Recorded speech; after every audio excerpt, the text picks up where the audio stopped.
देश समझ रहा है। मोदी की और भाजपा सरकार की सारी चालों को समझता है। राजपथ का नाम कर्तव्य पथ कर दिया गया है। कर्तव्य पथ नाम बदलने से थोड़ी देश बदलने वाला है।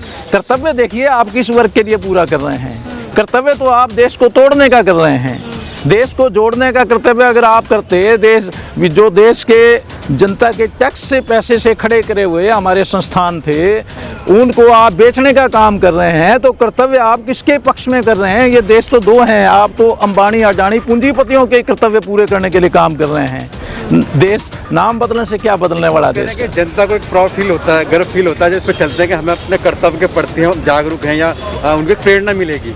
क्या सरकार ना है लेकिन जनता के लिए प्रेरणा तो आप देख लो, प्रेरणा ऐसी मिली है कि वहाँ जो है प्रधानमंत्री मोदी जो है लाल किले से भाषण दे रहे हैं कि नारी शक्ति का हम अपमान सहन नहीं करेंगे, और वहाँ उनकी सरकार जो है गुजरात में अपराधियों को माफ़ कर रही है। बिल्किस बानो जो है उसके साथ इतना बड़ा जुल्म हुआ, वहाँ उनको जो है जेल से छोड़ रही है। तो देख लो, कर्तव्य की बात नहीं है। कर्तव्य तो ये आज वर्ग विभाजित समाज में कर्तव्य दो प्रकार के हैं। आप किस वर्ग के लिए कर्तव्य पूरा कर रहे हैं? सरकार आज पूंजीपतियों के लिए, अपराधियों के लिए कर्तव्य पूरा कर रहे हैं, उनके लिए पथ बनाया है इन्होंने। ये 28 फीट ऊंची मूर्ति लगी है सुभाष चंद्र बोस की। मूर्ति लगी अच्छी बात है, देश में मूर्तियां पहले भी लगी हैं, कोई नई बात नहीं है। नेताजी सुभाष चंद्र बोस का इससे पहले भी मूर्तियां लगी हुई हैं, उनकी भाषण छपे हुए हैं, उनकी किताबें छपी हुई हैं, और जिसमें उन्होंने लिख रखा है इनके बारे में कि जो सांप्रदायिकता फैलाने वाले लोग हैं वो किसके लोग हैं, कैसे देश के मित्र हैं, के दुश्मन हैं।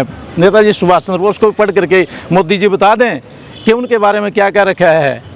हिंदू महासभा और जो हिंदू मुसलमान के नाम पर लड़वाने वाले लोग हैं। अच्छा, एक नामकरण की जो राजनीति चल रही है यूपी में, देखे हम कितनी जगह बदल दिया गया। यहाँ पर भी जो अभी रोड के नाम बदले जा रहे हैं, तो आपको लगता है कि वो कहते हैं कि गुलामी के प्रतीक है, ये गुलामी का एहसास होता है हम लोगों को, तो ये कितना जायज़ है इस चीज़ को बदलना? आप लाल किले का नाम बदल देंगे, कल को ताजमहल का नाम बदल देंगे। ये सारी सोची समझी अपने एजेंडे को आगे बढ़ाने की बात है इनकी।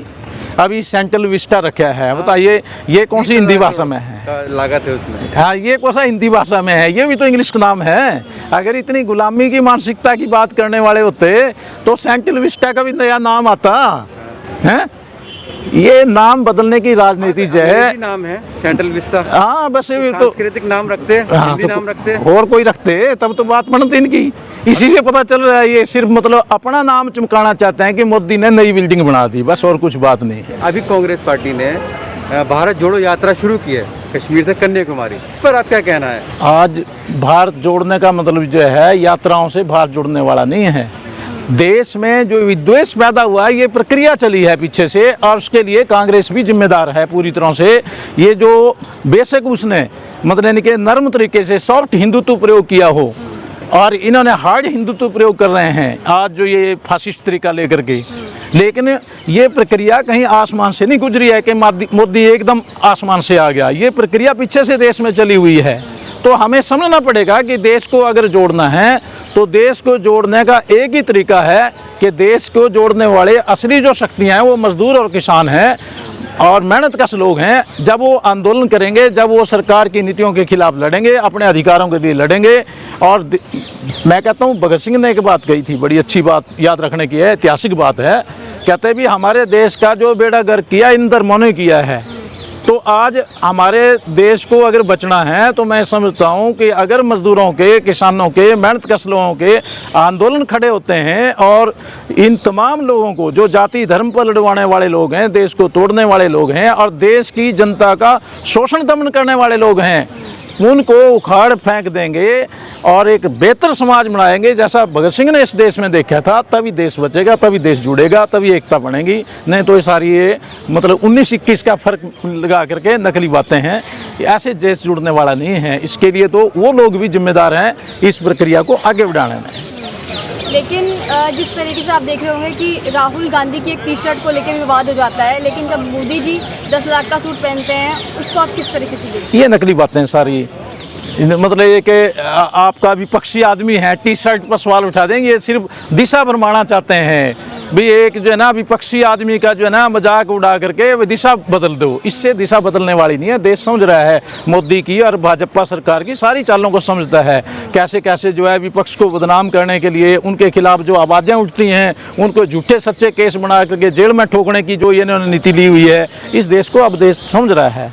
ये उनकी चलने वाली बात नहीं। दूसरी तरफ देश जो है महंगाई और भूखमरी बेरोजगारी से बुरा हाल हो रहा है उसका। भाई बात ये ना, जो महंगाई बेरोजगारी से देश पीड़ित है उसको तो वो देश नहीं मानते हैं। देश के लिए उनको तो सिर्फ कहते हैं ना हम दो हमारे दो।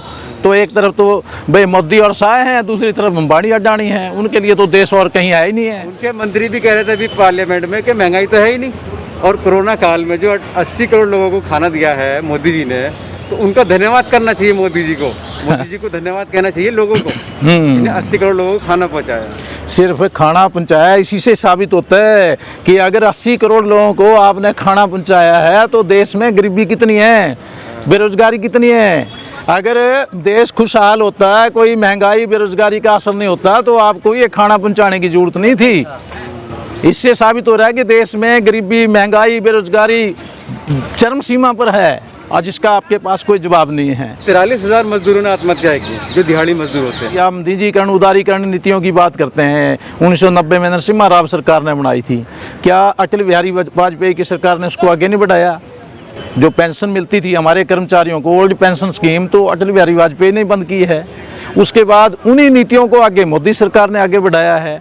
लेकिन मोदी सरकार की खास बात यह है कि इसने उन नीतियों को भी आगे बढ़ाया है जो पूंजीपतियों के पक्ष में है। साथ ही मजदूर, किसान, कर्मचारी, इस देश का मेहनत कश आदमी आंदोलन ना कर सके, सरकार के खिलाफ आवाज़ ना उठा सके, इसलिए इस देश को हिंदू मुसलमान के नाम पर लड़वा दिया है, दिशा बदल दी लड़ाई की। 2024 में आप किसको देखते हैं?